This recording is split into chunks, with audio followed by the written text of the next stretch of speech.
Welcome to REAL660, the class where MBAs get schooled in entrepreneurship.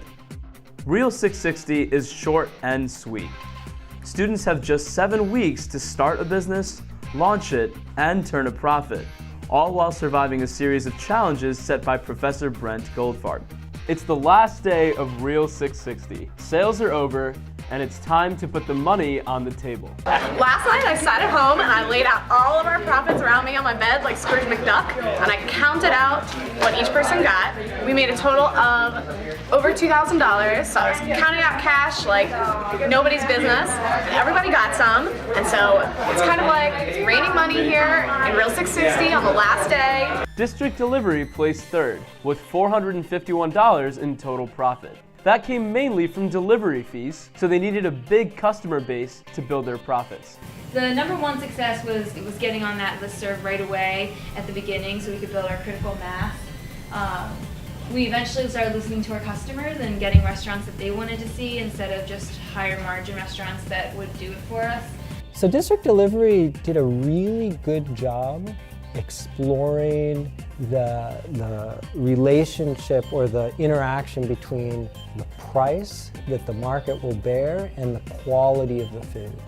Of course, as their customers grew, District Delivery also experienced a classic operations management queuing problem that may have affected their success. Also, as our volume got higher, it was pretty obvious that we didn't have enough resources to take money quick enough, so we had like one day where we had like a line 20 people long. Now our friends from Schmoozies, selling beer koozies, t-shirts, and tutoring services. How did that giant conglomerate work out for them? We also found that the size of the team was an advantage to some extent because we had just more people, more numbers out there selling. We also had, more ideas generated. Those great ideas brought in $2,149 in total profit, putting Schmoozies in second place. Overall, we were able to work with really low-cost products. There were high margins, so that was really successful for us. But the large group also had its drawbacks. So Abby became the class vacuum cleaner in the sense that she sucked up all the people that got thrown, whose teams were eliminated, or almost all of them. And this proved to be a very good strategy in terms of the contest because it led to a huge amount of karma points. So that was a very good thing. It also led to some really interesting problems as the team grew. They had to figure out how to incentivize each of the individuals on the team. And they realized that if they just said, oh, we need to do this on a 2-person team, it might get done because there's nobody else. And people very quickly realized they have to do it. But on a 9-person team, it's very easy to free ride. I was actually quite pleased to see that emerge, because frankly that was one of my goals. The undisputed champion of REAL660? Campus Cupcakes. The team sold 1,430 cupcakes for a whopping cumulative profit of $2,295.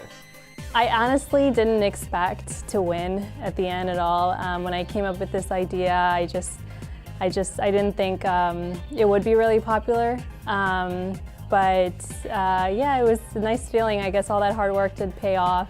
Professor Goldfarb says that Campus Cupcakes won because the team combined a well-thought-out business model with effective execution. So they hit on a product which people wanted early on.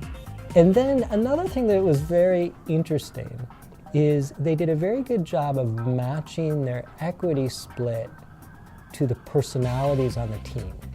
And so they split everything equally. And the 3 women got along very well and worked very well together and didn't free ride off each other. It was a hard-fought battle, but at the end, only Campus Cupcakes is still in business. So what did our intrepid entrepreneurs learn from this intense experience? Learned a lot about myself, about my teammates, and about the class. I talked with my other team members, and we might keep it going on a smaller scale.